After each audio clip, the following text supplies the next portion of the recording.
선생님한테 개인적으로 이렇게 물어봐가지고 그렇게 공부를 할 수 있으면 좋겠습니다. 자, 우리 오늘 교과 8과 내 백성을 위로하라. 성경절은 이사야 40장입니다. 이사야 40장. 이사야서가 총 몇 장으로 이루어져 있습니까? 성경은 총 몇 장이죠? 몇 권이죠? 66권이죠?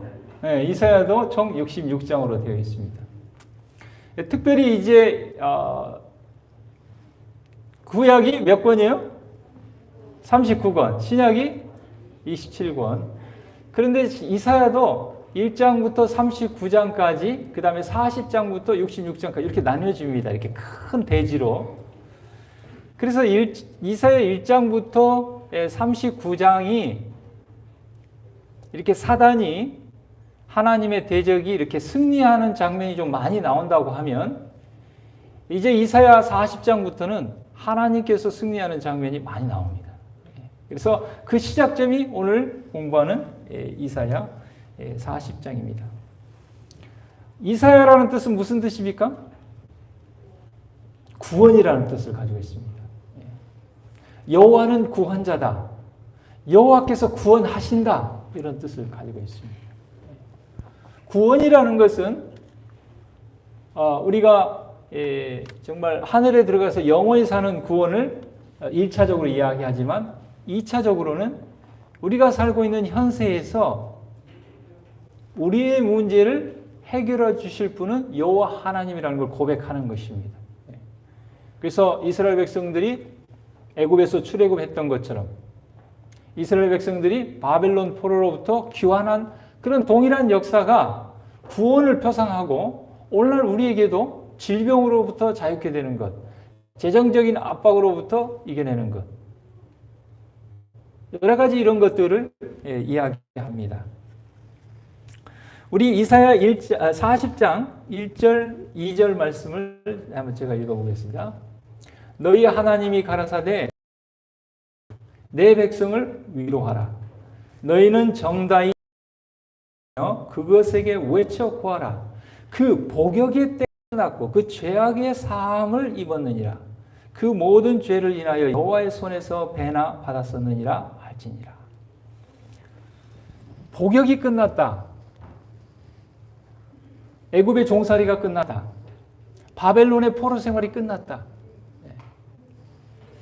저는 개인적으로 작년 말부터 참 굉장히 마음에 기도하고 좀 힘든 일이 있었는데, 개인적으로 그것은 저희 이제 부모님의 건강에 관한 문제였어요. 그래서 정말 저희 아버지께서 그 80이 가까울 때까지 건강하셔서 농사도 지시고, 그래서 매년 이제 쌀을 또 자녀들에게 다 이렇게 보내주시고 그렇게 하셨는데, 이제 80이 넘어가면서 뇌출혈로 한번 쓰러지신 뒤로 이 한쪽이 좀 마비가 오시고 그러면서 좀 거동이 조금씩 불편하시고 그러셨어요. 그래서 이제 병원도 가시고 그러다가 이제 최근에 전립선 비대증이 생겨가지고 또 수술을 하시고 그러면서 더 약해지시더라고요. 그래서 이제 화장실 가는 것도 굉장히 이제 힘들고 불편해 하시고, 이제 저희 어머니도 이제 한 3-4살 차이밖에 안 나는데 이제 집에서 돌본다는 게 좀 쉽지 않고, 또 자식들이 또 다 멀리 있으면서 또 그것도 좀 어렵고. 그래서 이제 1차적으로는 이제 재가 등급이 나와가지고, 재가 등급이 한 5급인가 이렇게 나와가지고, 이제 재가 등급이 나오면 이제 우리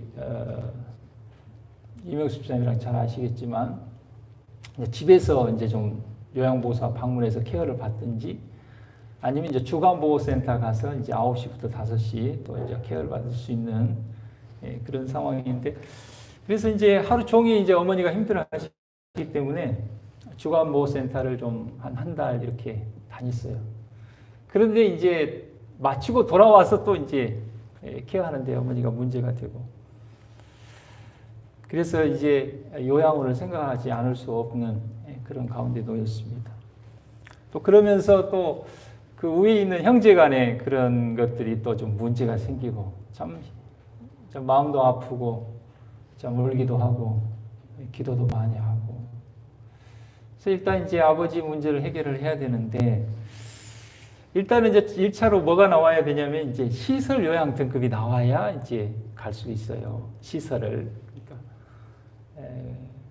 그래서 하나님께서 이렇게 도와주셔가지고 하여튼 시설 요양 등급이 이제 상급이 나왔습니다. 그래서 근데 이제 그 다음에 문제가 뭐냐면 정신은 이제 완전하지는 않지만 인지 능력이 그래도 있는데 몸이 이제 안 따르죠.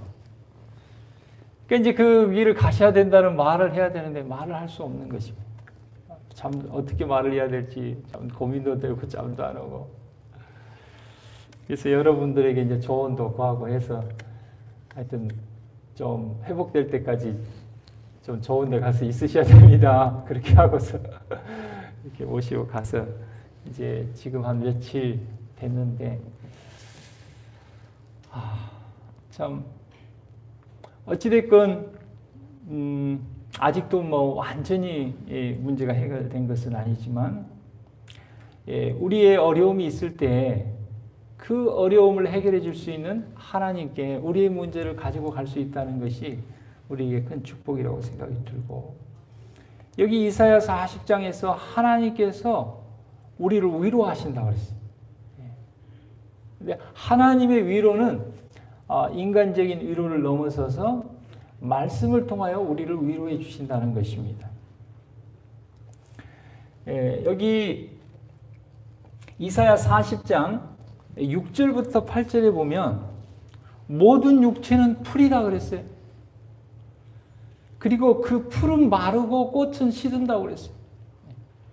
우리 육체는 어떻습니까?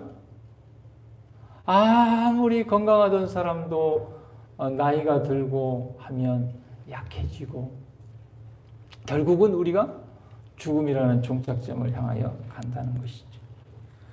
그런데 우리 인생이 그렇게 끝나는 것이 아니고 하나님의 말씀은 영원하다는 말씀으로 하나님께서 우리를 위로하신다는 것입니다. 저도 이제 목회를 하면서 요양원에 자주 방문도 가고 병원도 방문 가면서 기도하고 위로했지만 참 저희 아버지께서 그러시니까 참 힘들더라고요. 그리고 그 마음을 좀 더 깊게 이렇게 이해할 수 있게 되고 참 우리 인생의 종착점이 이것인가? 요양원에서 그렇게 이제 누워 있다 끝나는 것인가? 이렇게 생각하면 참 서글프고 마음 아프고 그렇습니다. 그런데 우리의 삶이 그것으로 성경은 끝난다고 말하지 않고 있습니다. 애굽의 종살이로 끝나지 않고 바벨론의 포로 생활로 끝나지 않고 애굽으로부터 출애굽이 이루어지며 그래서 영원히 사는 가나안 땅에 들어가게 될 것이고 바벨론 포로에서 해방되어 다시 예루살렘으로 귀환할 수 있다는 것이죠. 그래서 제가 아버지 문제로 이제 우리 동생하고 이렇게 통화를 하는데 우리 둘째를 제가 이제 이렇게 대전 이제 학교를 가게 돼서 이렇게 터미널 향해 가면서 통화를 했더니 그 둘째가 저한테 그래, 아빠는 나중에 그럼 어떻게 할 거냐 그러더라고요. 그래서 화장실 가는 문제를 해결하지 못하면 당연히 시설을 가야 되지. 아빠는 그렇게 생각하고 있어. 이렇게 얘기를 했는데 여러분 우리가 몸이 약해지면 내가 원하지 않아도 내 마음은 여전하지만 내 몸이 따르지 않으면 그럴 수 있어요. 그런데 하나님께서 성경에서 그것이 끝이 아니라고 말씀하고 있다는 것이죠. 그나마 이제 하나님께 감사하고 다행인 것은 우리 요양원에 우리 장흥용 장로님 계시잖아요. 그래서 좀 많이 좋아하셔서 이제 날씨도 따뜻해지고 이제 또 회복되면 이제 3월 말이나 나오신다고 이제 말씀을 하시더라고요. 그래서 다행히 장로님이 계셔서 장로님께 좀 부탁을 드렸어요. 그래서 이제 솔직히 제가 신앙을 시작하고 목회를 하면서 저희 부모님들의 신앙을 위해서 참 많이 기도를 했습니다. 근데 참 도무지 참 어려워요. 참 가족 전도하기가 참 어려워요. 더 어려운 것 같아요. 근데 어떻게 보면 이 어려움을 통해서 그 구원의 길을 또 열어주지 않는가 이렇게 또 생각해 봐요. 하나님께서 보실 때 그 길 아니고는 다른 방법이 또 없기 때문에 그런 것이 아닌가. 그래서 또 그런 측면에 구원의 측면에서 보면은 또 희망이 있고 소망이 있고 위로를 주는 것 같아요. 그래서 이제 아버지가 받을 충격을 생각해서 어머니께서 이제 한 2, 3일 거기 있다가 이제 제가 어제 아침에 일찍 이렇게 집에 다시 모셔다 드리는데 어머니도 마음이 아프지요. 네, 마음이 아파요. 그래서 걱정을 많이 하시길래 어머니께서 집에서 아버지를 모시는 것보다 그 시설에서 더 잘 모실 거예요. 어머니 보셨잖아요. 어머니가 집에서 기저귀 하루에 한 번 간다면 거기는 2번, 3번 갈아주잖아요. 좋게 생각하세요. 이제 우리가 옛날 그런 걸 많이 생각하는데 요즘 시설들이 참 많이 좋아졌어요. 그래서 굉장히 잘 돌봐줍니다. 그래서 저는 뭐 개인적으로 그렇게 생각해요. 이렇게 내가 화장실 가는 문제를 스스로 해결할 수 없다. 그러면 너 어떻게 하겠습니까? 가족들이 그걸 또 어떻게 해주겠어요? 힘들죠. 시설은 이제 그것을 위해서 직원들도 있고 그런 시설도 되어 있기 때문에 이제 그러니까 그것이 이제 우리의 삶의 끝이 아니라는 것을 우리가 좀 생각하면 좋겠습니다. 우리 일요일 소지에 보면 미래를 위한 위로. 현재의 우리의 상태는 여전히 애굽에 있고 여전히 바벨론에 있고 여전히 우리의 가족이 아프고 힘듦으로 인해서 우리가 고통하고 있고 고민하고 있고 스트레스를 받고 있고 여전히 코로나는 종식이 되지 않아서 사업은 막히고 굉장히 재정적으로 어려운 우리가 그런 가운데 있다 할지라도 우리의 미래는요 하나님께서 길을 열어주시겠다고 약속하셨기 때문에 그 하나님의 말씀을 통하여 위로를 받으라는 것입니다. 우리 그 교과 109페이지 보면 만일 그대가 지금 시련 중에 있다면 고난의 때가 끝날 것이라는 성경의 약속은 얼마나 큰 용기가 되는가. 여러분 과거에 이렇게 경험을 쭉 생각해 볼 때 힘들고 어려울 때 어떤 말씀이 가장 큰 위로가 되었습니까? 그리고 현재 지금 가지고 있는 고난을 위로할 수 있는 최고의 하나님의 말씀은 어떤 말씀이 있습니까? 저는 이 말씀을 생각하면 두 성경절 말씀이 떠오릅니다. 첫 번째 말씀은 마태복음 6장 33절 말씀이에요. 너희는 먼저 그의 나라와 그의 의를 구하라. 그리하면 이 모든 것을 너희에게 더하시리라. 제가 정말 고민을 많이 하고 이제 신학을 공부하고 목회를 하기로 어렵게 결심을 하고 신학대학원에 가서 이제 시험을 마쳤는데 될지 안 될지 모른다는 말을 들었을 때 참 어떻게 할까 그러고 있었는데 그때 이제 제가 그 삼육대학교 오야봉 기도의 동산에 가서 기도를 하는데 거기에 나무로 딱 이 말씀이 새겨져 있는 거예요. 마태복음 6장 33절 너희는 먼저 그의 나라와 그의 의를 구하라. 그리하면 이 모든 것을 너희에게 더하시리라. 그 말씀을 딱 보는데요. 모든 걱정이 사라지더라고요. 미래에 대한 모든 것이 다 사라지더라고요. 그래. 신학을 공부하고 안 하고 목회를 하고 안 하는 게 중요하지 않다. 중요한 것은 하나님의 나라와 의를 먼저 구하는 것이다. 그렇죠? 어제 우리 최한을 선교사도 한 청년, 그 청년도 그런 말을 했다고 하잖아요. 목사가 되고 싶지만 목사가 되고 안 되는 것보다 하나님의 일을 하고 싶다. 그렇잖아요. 그래서 그 말씀을 딱 보는 이제 마음이 평안해. 떨어져도 뭐 거기에서 또 하나님의 나라와 의를 구하고 합격하면 또 그 안에서 하나님의 나라와 의를 구하고 정말 제가 그 말씀으로 위로를 받은 첫 번째 경험이 그때였던 것 같아요. 정말 그 말씀을 다 보는데요. 제 안에 있는 그냥 고민들이 다 마음이 평안하고 미래를 향한 위로의 말씀이 되더라고요. 두 번째 이제 저에게 위로를 주는 말씀은 에스겔서 11장 5절. 내가 내 마음에서 일어나는 것을 내가 다 안다는 하나님의 말씀. 제가 그때 이제 마지막 신학대원 3년 중에 이제 한 학기를 남겨놓고 이제 그 목회를 어디로 나갈 것인가, 동종환합회로 나갈 것인가, 헌화회로 나갈 것인가 고민하고, 그러다가 제가 이제 동종화로 나가기로 했어요. 그때 이제 최유구 목사님이 그 삼육대학까지 찾아왔는데 헌화으로 좀 나와서 그러는데, 목사님 저 동종화 나갈 거예요 하고 딱 거절을 했거든요. 그랬는데 이제 같이 목회할 우리 서은이 엄마가 헌화으로 나가고 싶다는 거예요. 그거 어떻게 해요? 목회는 같이 해야 되는데. 그래서 이제 호남에 이제 염치 불구하고 호남으로 이제라도 좀 나가고 싶습니다. 좀 봉사할 곳을 좀 정해주세요. 그랬더니 보낼 곳이 없다는 거예요. 근데 그 교회는 될 거 아닙니까? 근데 갈 곳은 없고 중간에 붕 떴잖아요. 참 힘들다. 그때 이제 자그만 그 교회 안에 있는 그 자그만 방 하나짜리 사택에 살았는데, 그리고 위에 가히 본당이에요. 바로 위에 올라가서 기도했죠. 새벽마다. 하나님 어떻게 해야 됩니까? 있을 수도 없고 갈 수도 없고 도와주세요. 한 달 정도 기도했을까요? 새벽에 기도를. 근데 이 에스겔서 11장 5절 말씀.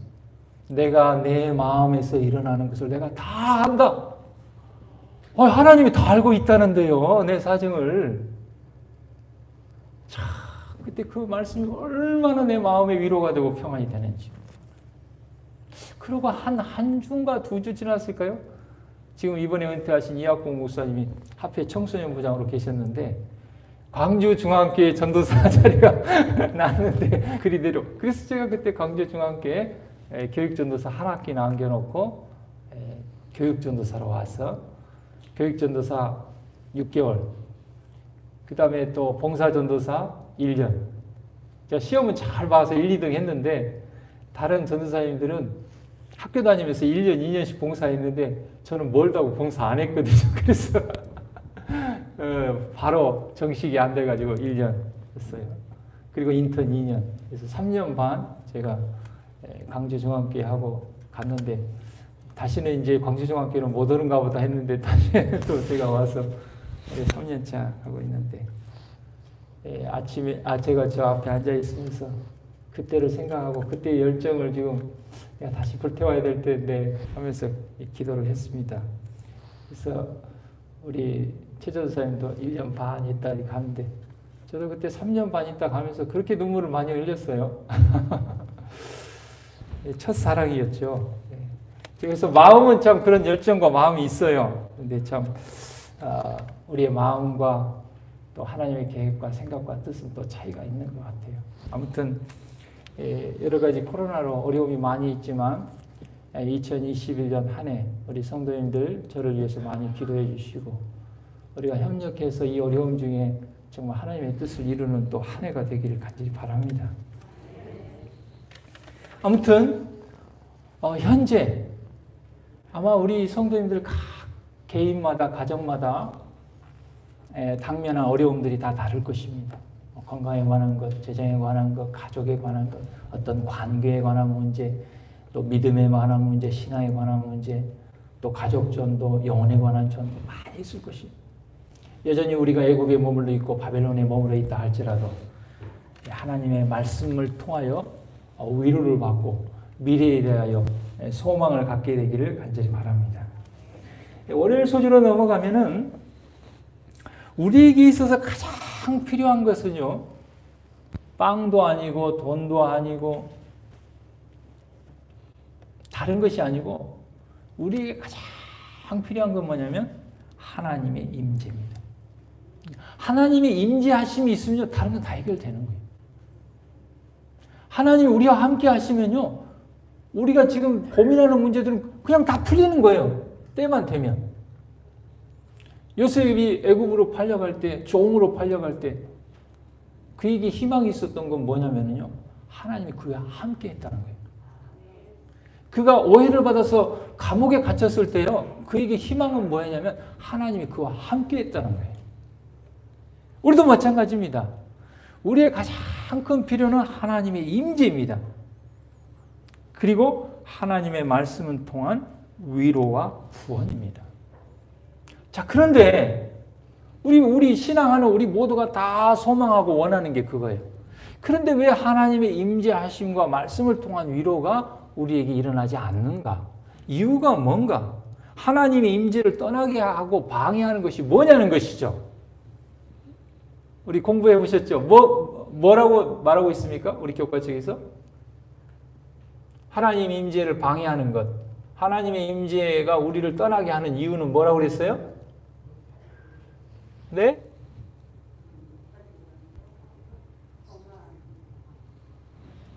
죄죠, 죄.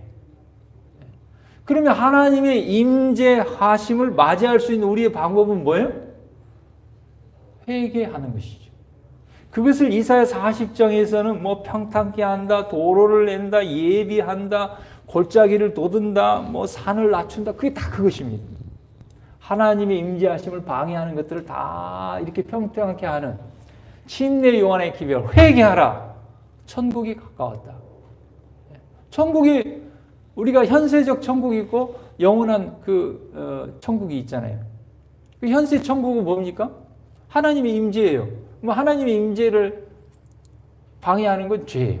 그런 임재를 맞이하는 건 어떻게 하는 거예요? 회개하는 것입니다. 회개하는 것. 그 다음에 화요일로 넘어가면 우리는 그러한 경험을 어떻게 해야 됩니까? 전도하고 전파해야죠. 그게 바로 좋은 소식이고 아름다운 소식이고 복음입니다. 여러분, 우리가 다른 사람에게 복음을 전한다는 것, 전도한다는 것은 무엇입니까? 하나님의 임재하심과 하나님의 말씀으로 위로받은 경험을 다른 사람에게 나누는 거예요. 그때 나를 자랑하지 않고 뭐 하는 거예요? 그에 대해서 얘기하는 거예요. 그가 누굽니까? His story. 그의 이야기, 예수님의 이야기, 예수님이 임재하심으로 나의 삶에서 나의 경험 가운데 일어났던 그 일을 고백하는 거예요. 그런데 히스기야처럼 하나님께서 그를 구원해 주셨음에도 불구하고 자기 재물을 자랑하고 자기 명예를 자랑하고 그렇게 하면 안 된다고 성경을 통해서 이야기해 주고 있습니다. 그 다음에 이제 수요일 소지로 넘어가면 하나님은 어떤 분인가? 하나님은 어때요? 창조주 하나님. 그러니까 하나님의 자리를 대신하는 그 무엇도 다 우상입니다. 하나님을 대신할 수 있는 어떤 존재도 어떤 것도 이 세상에는 없습니다. 그래서 참 무등산이라는 말이 참 좋은 말이에요. 비교할 만한 산이 없을 정도로 무등. 없단 말이에요. 어떻게 보면 예수님은 무등신이에요. 무등신. 이 세상에 어떤 신도 비교할 수 없는 가장 강하고 자비로우신 하나님. 그러니까 그분이 해결하지 못할 문제는 없다 하는 것입니다. 우리는 목요일 소지로 넘어가서 정말 그러한 하나님을 우리의 마음에서 빼앗게 하는, 우리의 애정을 빼앗는 그런 우상들이 무엇이 있는가? 그것들을 우리가 해결해야 되는 것이죠. 116페이지 교훈 위에 있는 마지막 단락을 좀 제가 한번 읽어보겠습니다. 오늘날의 교회 안에는 어떤 우상이 더욱 교묘한 형태로 나타나고 있는가? 고대 문헌들을 보면 우상 숭배는 매력적이었다. 왜냐하면 그것이 물질주의의 바탕을 두고 있었기 때문이다. 사람들이 이해할 수 있는 예배 형식을 사용함으로써 우상 숭배자들은 그들이 믿는 세력들이 그들에게 풍요와 번영을 가져다 줄 것이라고 생각했다. 하지만 그것은 작구적인 신앙에 불과하다. 문자 얽매이는 신앙, 작구적인 신앙은 뭐냐면요, 사람들이 이해할 수 있는 예배 형식을 사용하는 것이라고. 예배 형식이 중요한 것이 아니에요. 안식일의 주인이신 예수님이 중요한 것이죠. 근데 종교개혁 시대도 보면은요, 여러분, 천주교의 미사가 얼마나 엄숙합니까? 그 분위기 속에 딱 들어가면. 그런데 그 엄숙하고 그 정말 감동을 주는 그 분위기 속에 예수님이 빠졌다고 하면, 여러분, 우리가 그 각시대의 대쟁투를 읽어보면 그 면죄부를 팔잖아요. 우리가 생각하면 어떻게 면죄부를, 돈 주고 면죄부를 사면 내 죄가 사하고 내 죄뿐만 아니라 우리 아버지 할아버지 하나님 안 믿었던 그 조상들의 죄도 사할 수 있어서 그들이 천국으로 갈 수 있다. 내가 헌금함에 땡그렁하고 동전을 넣으면 연옥에 있다가 천국으로 탁 간다.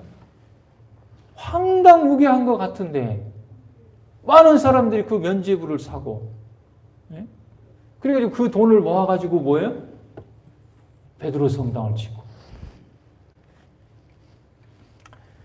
근데 저도 이제 그 우리 교회가 이제 이렇게 교회 헌금이 좀 이제 적고 그러면 우리 장로님 집사님들이 저한테 그래요. 목사님 좀 청지기 설교 좀 많이 해가지고 교회 재정 좀 풍성하게 해달라고. 알았다고 했는데 가만히 들어 생각해 보니까 이것도 면죄부 파는 거 아닌가 그런 생각이 들어요.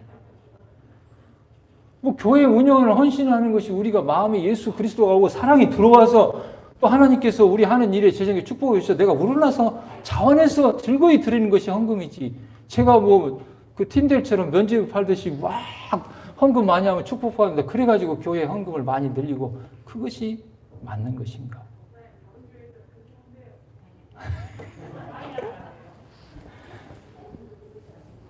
근데 제가 이제 그 말을 듣고 기도하고 생각해 보니까 마음에 참 양심에 또 그런 말씀을 대쟁투를 우리 집사님이랑 이렇게 아침에 새벽에 읽는데 그래요. 이거 그것이 우상입니다. 하나님을 믿지 못하고 어때요? 어려우면 어릴수록 더 하나님을 믿고 하나님을 의지하고 기적과 같은 하나님의 은혜를 경험해야 되는데 인간적인 방법을 통해서 문제를 해결하려고 하는 것 그것도 우상입니다. 근데 그게 매력적이거든요. 또 그렇게 하면 또 되거든요. 된단 말이죠. 사업적으로 그렇게 접근하면. 그러니까 우상이 매력적인 거예요. 매력적인 거예요. 교회도요. 굉장히 이렇게 사업적인 능력이 뛰어난 분은 1년 만에도 막 교회를 부흥시켜요. 2년, 3년 만에도. 그런데 이 교회 성장에 관한 책들을 보면요. 한 7년, 8년 되면은 이제 좀 소통하게 된답니다. 교인들하고 서로. 아, 목사님 저런 분이야. 성도는 저런 분이야. 그래서 실질적으로 7년, 8년 되면 이제 일할 수 있는 뭐가 된다는 거예요. 근데 솔직히 뭐, 저도 뭐, 예, 여기 인턴 전사를 했습니다만, 또 1년 지나고, 작년은 뭐 코로나로 이렇게 지나고. 사람이 어때요?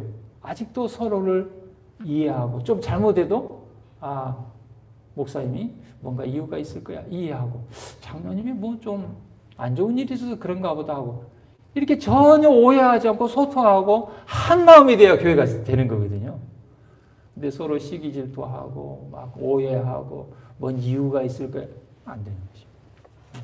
그런 것들이 또 이제 좀 시간도 필요하고 그렇단 말이죠. 근데 막 세상 사업처럼 막 그냥 막 양들을 내 몰아가지고 막 어떻게 그러면 이제 그 다음에 또 이제 그 목사님 가고 난 뒤에 또 안 되면 또 조금 사업적으로 능력이 떨어진 목사님 오면은 또 합회 가서 막 그런 사람 바꿔달라고. 안 되는 거죠. 우리가 절대 인간적으로 하려는 모든 시도는 우상숭배. 근데 그것이 우리 교회에도 하나님의 이름으로 있다는 거죠. 이거 보세요. 교회 안에 있다는 거예요. 교회 안에. 교회 안에 우리가. 하나님 외에 우리의 애정을 빼앗는 그 어떤 것도 우리의 마음을 빼앗는 것도 우상이라고 이야기하고 있습니다. 오늘 우리의 상황과 형편이 어떠하든지